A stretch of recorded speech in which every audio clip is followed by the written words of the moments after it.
Sahih al-Bukhari. Bismillahirrahmanirrahim, alhamdulillah, wa salatu wa salam ala rasulillah, wa ala alihi wa sahbihi wa man wala. Të ndëruar vëllezër dhe motra, mirë se erdhët takimin e radhës në kapitullin e ri apo me kapitullin e ri të Imam Bukhariut, Kitabul Iman, kapitulli i imanit apo i besimit.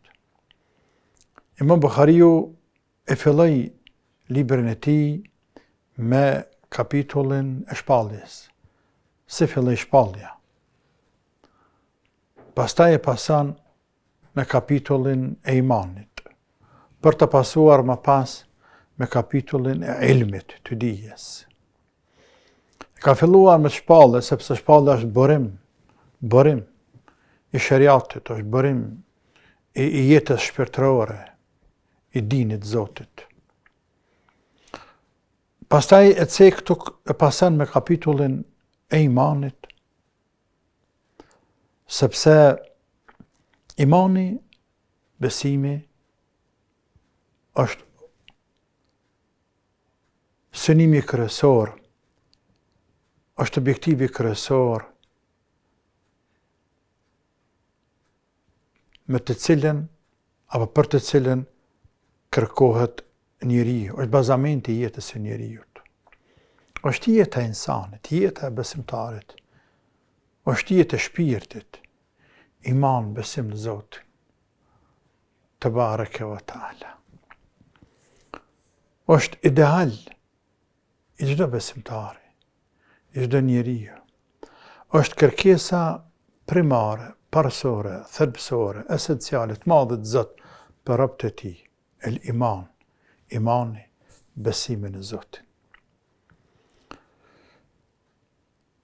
E fillon këtë kapitull me hadithin e 8, me kreun është ndërtuar Islami mbi 5 shtylla. Andaj, shkojmë tek hadithi i parë i këtij kapitulli, që në fakt është hadithi i 8 i rënditur nga Abdullah ibn Umeri radhiyallahu anhu, ka thënë pejgamberi sallallahu alaihi wasallam, bunya al-islamu ala khamsin. Islami është ndërtuar mbi 5 shtylla. Islami është ndërtuar mbi 5 shtylla. Shahadetin la ilaha illa Allah wa anna Muhammeden Rasulullah. Dëshmia shahadeti se nuk ka zot tjetër pas Allahut që meriton të adhurohet me të drejtë, dhe se Muhamedi është i dërguar e Allahut azza wa jall. Pastaj wa iqamis salati, falja e namazit, wa itai zakati, dhënia e zakatit, wa al-hajj, kryerja e haxhit, wa saumi Ramadan, dhe agjërimi muajit Ramazan. Islami është ndërtuar mbi këto 5 shtylla. Kështu që Imam Bukhariu, Allah e pas mëshiruar, e fillon këtë kapitull të madh, kapitullin e besimit, të imanit, me këtë hadith, me hadithin Islami është ngritur mbi 5 shtylla, e më pas thot se imani është besim, fjalë dhe vepër. Shtohet dhe paksohet. E pastaj sjell ajete të ndryshme dhe fjalë të ulemave, të selefe, të cilat vërtetojnë se imani shtohet dhe pakohet. Tani, me qenë se kapitulli është rreth imanit, dhe se Imam Bukhariu ka synim kryesor të cik për kufizimin e imanit, pastaj edhe se vepra është pjesë e imanit, dhe se imani shtohet dhe pakohet, të flasim fillimisht para se në shku të komentit e hadithit për kufizimin, definicionin e imanit. Se çka është imani? Dhe pastaj të flasim për pikën tjetër të kështimi edhe dobësimi e imanit, për të shkuar me pas tek shpjegimi apo komenti i hadithit pejgamberit sallallahu alaihi wasallam. Për kufizimi e imanit. Imani, besimi, është besim me zemër, shqiptim me gojë, veprim me gjymtyr. Besim me zemër, shqiptim me gojë dhe praktikim në jetën e përditshme, praktik, veprim, me kry punë, me kry farzet, me kry detyrat e imanit. Thëndryshe, imani është besuarit e Zotit se është një. Se është i vetëm, i pa fillim, i pa mbarim, është absolut, është i gjithdijshëm, është fuqiplot, është i pambarur, është fornizues, është krijues, është mbret i kësaj gjithësie. Në dorën e tij është jeta dhe vdekja e njerëzve, është rreziku i njerëzve, është fati, lumturia, mirimi i njerëzve. Çdo gjë është në dorën e tij. Iman është pra të besuarit me zemër Allahun e madhruar te bareke ve taala. Pastaj të shqiptuarit me gojë. Besoj se Zoti është një. Nuk ka tjetër që meriton të adhurohet pas Allahut. Kjo është kuptimi i fjalës la ilaha illallah. Kuptimi i fjalës la ilaha illallah të nderuar është nuk ka të adhuruar tjetër që meriton të adhurohet me të drejtë, me merit, illallah pas Allahut. Pra ka të adhuruar të tjerë, të shumët, që adhurohen, ama pa të drejtë. Pa të drejtë. Adhurohet njeriu, adhurohet guri, adhurohet druri, adhurohet tempulli, adhurohet dielli, adhurohet hana, adhurohet lopa, adhurohet Buda, adhurohen, krijesa. Po nuk meritojnë ato të adhurohen. E fjala la ilaha illallah mbani mend dhe mos e harroni deri që vdesni. Kuptimi i fjalës la ilaha illallah do të thotë nuk ka të adhuruar me të drejtë që meriton të adhurohet me të drejtë, illallah pas Allahut azza wa jall. Ai meriton të adhurohet. Pra e shqipton me gojë, e beson me zemër se Zoti është një. E shqipton me gojë, thu la ilaha illallah. E pastaj e vepron praktik. Fal namazin, jep zakatin, agjëron Ramazanin, kryen haxhin, urdhëron për të mirë, dalën nga e keqja, respekton të afërmin, u ndihmon njerëzve dhe punë të hajri tjera të shumta. Përballë kësaj, edhe largohesh, distancohesh nga ndalesat, nga haramet, të cilat Allahu i ka bërë haram, si alkoholin, vrasjen, bigjozin, mashtrimin, zinan, riban dhe harame të tjera.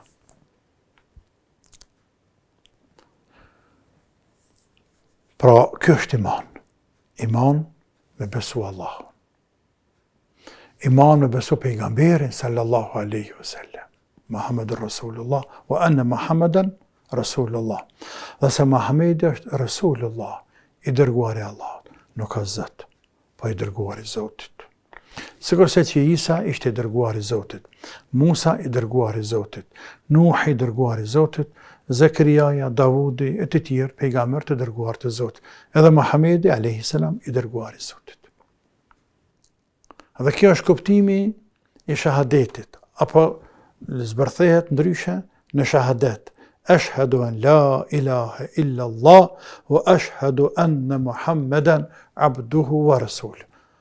Besoj dhe dëshmoj se Zoti është një dhe nuk ka tjetër që meritën të adhurohet me të drejtë pas tij, dhe se Muhamedi është Rabb edhe i dërguar e Allahut azza wa jall. Pra kjo është definicioni i imanit. Pika shkurtra, e që pastaj na vjen neve me vënë pjesë të imanit të ndryshme. Si besimi në ditën e Kiametit, besimi në librat e shejta, besimi në melaqet e tjera, këto ato janë pjesë të imanit. Imani shtohet dhe pakohet. Dhe thamë se Bukhariu ka dhe këtë synim, me se imani shtohet dhe pakohet. Andaj ne muslimanët, ehli suneti themi se veprat janë pjesë të imanit. Veprat janë pjesë të imanit. Dhe se imani shtohet, forcohet me amele vepra të mira. Si me namaz, me lezim të Koranit, me sadaka, me dhikr, me punë të hajrit, me dashuri vllazërore, me çdo send, çdo punë e hajrit që e bën besimtari, me te i shtohet, i forcohet imani. Imani shtohet. Po në anën tjetër imani edhe dëpsohet. Dëpsohet me punë të liga, me gjunahe. Ai i cili bën gjunahe ka dëpsu imanin e vet. Sa më shumë gjunahe bën robi, aq më shumë e ka dëpsuar imanin. Veprimi ndonjë harami e dëpson imanin. Smundjet e zemrës e dëpsojnë imanin, si zilia, keqadashja, vetpëlqimi, mendjemadhësia, injerimi të tjerëve, zullumi që bën të tjerëve. Smundjet zemrës që janë e dëpsojnë shumë imanin. Pra imani ngritet, forcohet, po edhe dëpsohet. Dhe kështu shkan gjatë jetës. Ngritje, haramje, ngritje, haramje, ngritje, haramje. Dhe këtë e vren robi, subhanallah.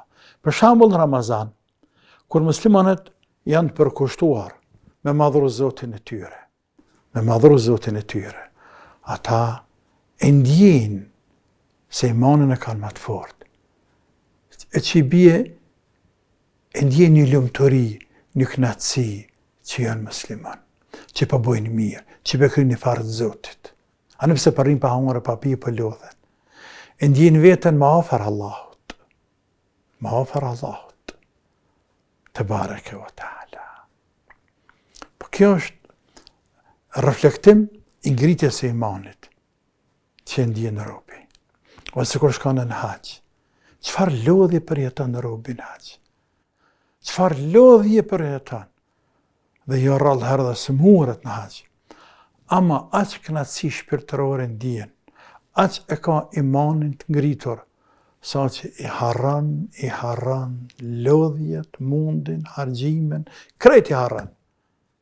Nga se kënaqësia madhe, e që është produkt, fryt i ngritjes së imanit, se rezultat i një amelit madh, një vepre të madhe që bëri, e që është kryerja e haxhit. Pra ngritet, dëpsohet. Ose robi ndjen nga një herë. E ndjen kur bën gjunahës, e ndjen, thot, ke që kam punë me iman. Për ndjej vetën se më ka ra imani për tokë, koku për mu. Pra, dhe qysh nuk për ndjej, pa bëj gjunahe, pa për te mu pëndu, nuk për një gjunahe, nuk për një diçka që është sa një keq që i madhë. Kur po bëj mirë, kur po falna, kur po lexoj Kur'an, si me vështërsi, po ngrehe keqja, po më rriton e mira, me zër për shty veten, e kupton se imani duke i dëpsuar. La ilaha illallah.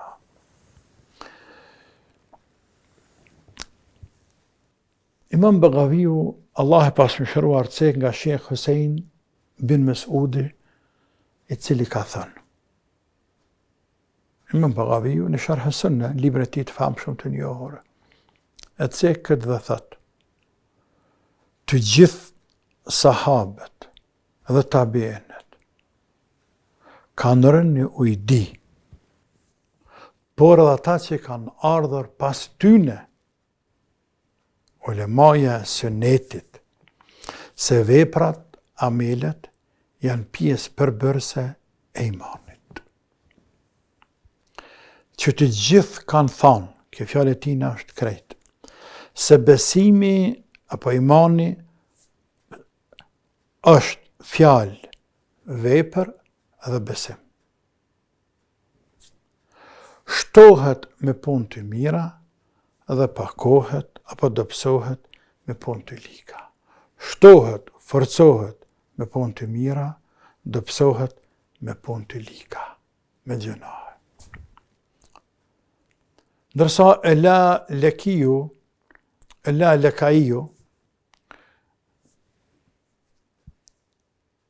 thot, ku cek një numër të madh, në fakt cek një numër të madh, sahabës e me emra, dhe tabinësh, dhe ulema të tjerë, të selefë, të cilët që të gjithë thonë, se imani është fjalë, është vepër, është iman, besim, fjalë dhe vepër, shtohet me punë të mira dhe dobësohet me punë të liga. Pra krejt seleft dhe kanë pas këtë bindje, krejt sahabt, krejt tabinet, gjeneratat e para kanë pasur këtë bindje, dhe këtë bindje kemi edhe ne. Forcimi i imanit dhe dobësimi i imanit është e vërtetuar edhe me argumente koranore dhe profetike të pejgamberit alayhi salatu wassalam. Shumë ajete në Koran tregojnë se imani forcohet. Për shembull, surët al-Anfal, thot Allahu azza wa jall, innamal mu'minuna alladhina idha dhukira Allahu wajilat qulubuhum wa idha tuliyat alayhim ayatuhu zadatuhum imanan وعلى ربهم يتوكلون الذين يقيمون الصلاة ومما رزقناهم ينفقون. Dhe vazhdojnë ajetet. Vërtet, besimtar të vërtet, janë ata të cilët, kur përmendet Allahu, wajilat qulubuhum, zemrat e tyre u rrënqethen. Wa ala rabbihim yatawakkalun. Dhe ushtohet imani. O edha tuljet alehim ajatuhu zadatuhum imana. Kur përmendet Allahu u lëkundën zemrat. Ndërsa kur lexohen ajetet koranore, zadatuhum imana. Ushtohet atyre imani, u forcohet imani. Wa ala rabbihim yatawakkalun. Dhe Allahu të ata mbështeten, falin namaz e japin nga i që ka dhënë Zoti edhe kështu me radhë. Pra Allahu po e cek shumë qartë se besimtarëve ushtohet imani në raste të caktuara kur bëjnë vepra të mira. Po ashtu ka thënë Allahu liyazdadu imanan ma imanihim, që t'ju shtohet aty në imani përballë krahas imanit që e kanë. E kanë imanin, por shtohet imani hala. Kanë bindjen, por shtohet bindja hala më shumë në Allahun azza wa jall. Dhe shumë 10 ajete koranore tregojnë se imani shtohet dhe dobësohet. Po ashtu hadithe pejgamberit sallallahu alaihi wasallam janë të shumta, pa numërta, që tregojnë se imani shtohet dhe dobësohet. Për shembull, hadithi pejgamberit alayhi salatu wassalam, akmalul mu'minina imanan ahsanuhum khuluqa. Imanin më të plot prej besimtarëve ka ai cili është ahsanuhum khuluqa, me moral më të lartë.